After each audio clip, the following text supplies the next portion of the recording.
White Fang is an animated film drama about a wolf dog named White Fang and his various owners and his struggles in life. And White Fang's pretty good, but it also suffers from some severe tone issues. And I feel the need to clarify that when most people bring up tone issues, I don't really think they're actually issues.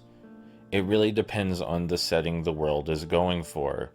Sometimes things can be comedic and dark and switch rapidly between the two, and it will perfectly strike the balance the universe has set up previously. Or maybe that was the entire point of the fictional work to begin with, was to have that tonal whiplash. Tonal whiplash can be fun and used artistically. A lot of my favorite media has a wildly inconsistent tone on purpose to make people feel uncomfortable or make their head hurt, and I like that. But White Fang is a case where the tone and the universe go hand in hand, and what breaks the tone breaks the universe's believability as a whole. And not for some surreal artistic purpose or statement about the absurdity of life, but just because I feel like somebody wrote a character motivation wrong.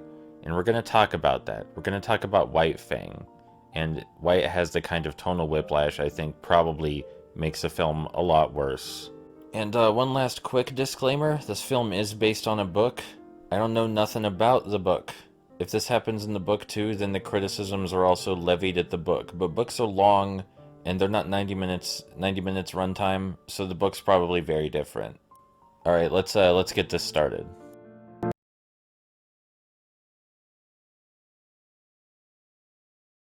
White Fang supposes a world where dogs look like dogs, act like dogs, sound like dogs, and emotion is conveyed through subtlety and wordless expression. There are a large number of tense, quiet scenes between non-speaking characters, and the film is a huge fan of show don't tell.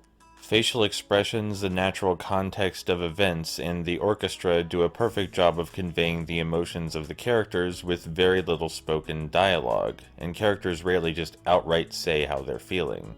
This is especially important for the dogs, as the dogs do not speak English. There are too many movies where there are human characters around that explicitly state how the animals are feeling, and this one goes through the necessary effort to make the animals' character motivations and their expressions and emotions noticeable without anyone having to explain them directly to you like you are stupid. Really, the film supposes a world where just about everything is down to earth and lifelike. Even though the film is very stylized in its animation, all of the sound effects are incredibly realistic and appropriate, all of the movements for the characters are lifelike, and all of the voice acting is, well, normal, it's not overbearing. It sets up a realistic world where people and animals behave realistically and there are realistic stakes.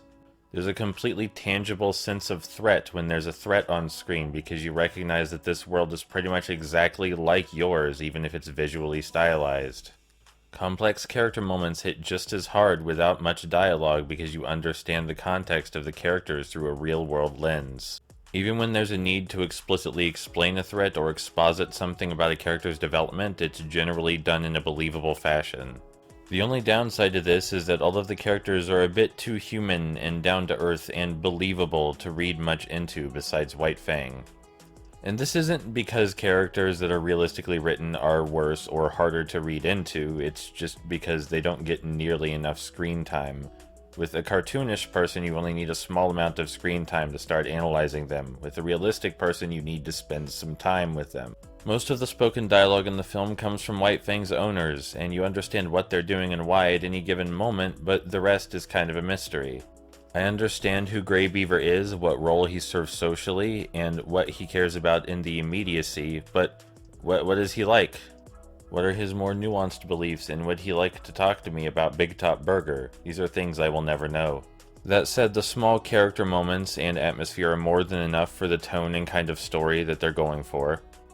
And I would like to say the film keeps up this realistic down-to-earth style and storytelling for its entire duration, but in spite of what I've said previously, that's not the case, because the film has villains in it. So let's talk about those villains and why I think White Fang suffers from the kind of tonal whiplash that actually does hurt a story.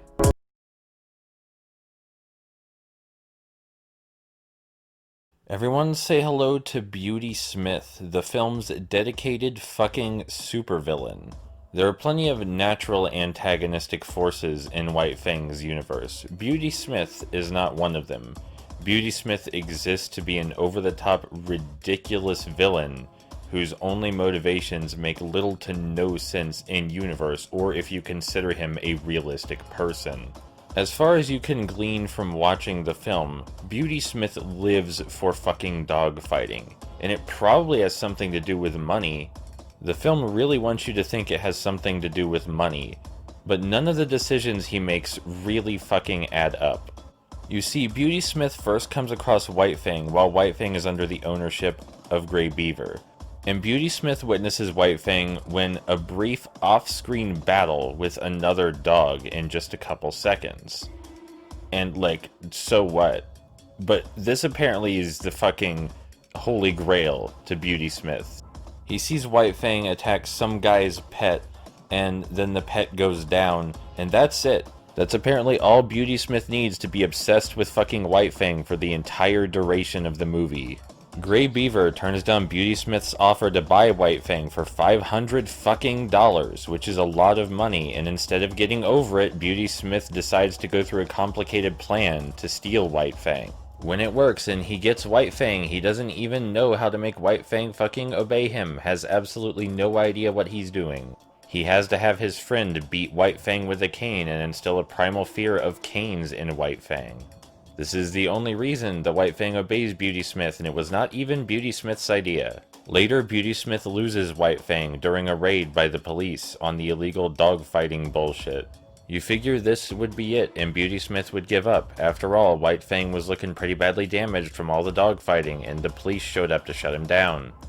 But no, you hear Beauty Smith whisper to the lawman that shut down the operation, "This isn't over, lawman." Because we have long dropped any pretense of White Fang being a dog and Beauty Smith being a normal human being. Beauty Smith saw White Fang fight a single other dog one time and was convinced that the dog was the holy MacGuffin artifact. In spite of not even knowing how to train White Fang, he eventually gets what he wants and gets rich on dogfighting, but then the police show up to stop the dogfighting, which you think would be a wake-up call that maybe this is not a sustainable avenue for money. Especially since there's a very real chance that Beauty Smith is now very wanted and will go to jail if he keeps this up.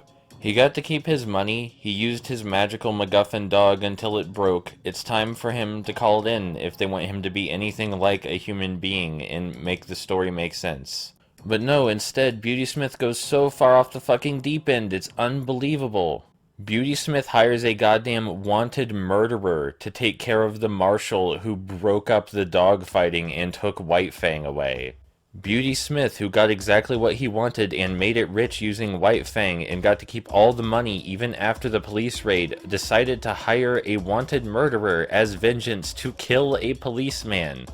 I just worded it differently so you understand the situation. What is Beauty Smith's character motivation here? The level of surreal attachment he has to the idea of owning White Fang seems to come out of nowhere. He was already a man of significant wealth and means before he met White Fang, but after he met White Fang, he acted like White Fang was his only reason to live. And the film tries to pretend it's about money, but that's completely unbelievable for reasons I've already mentioned previously. He saw White Fang fight another dog one time and then immediately became attached. Beauty Smith builds up White Fang, and the film builds up White Fang in the way that you only build up magical MacGuffin superpowers in shonen anime. Is Beauty Smith's life force sustained by winning at dogfighting? Is that how he maintains his immortal shell? Is that why he looks like a lich and is willing to put a hit out on a lawman and kidnap a lawman's wife? Is it for his immortality? Because forget money, I don't care what the film says, there's no way this is reasonably about money anymore. The level of importance put on Beauty Smith owning White Fang is absolutely absurd. This larger-than-life evil supervillain cartoon dickfuck Ganondorf guy just completely destroys the believability of the movie.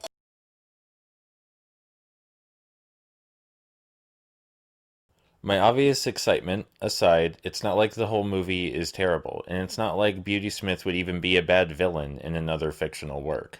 White Fang the film usually excels at building a lifelike, down-to-earth atmosphere, and when that's broken, it's incredibly noticeable, but for most of the movie it succeeds at maintaining that atmosphere. Even aside from Beauty Smith, there are a few too many cheesy Hollywood moments for it to ultimately make sense with the film's established tone, but it's still pretty. Okay, listen, Beauty Smith is ridiculous, and like I just wanted to talk about how ridiculous this character is. All right, the video's over now.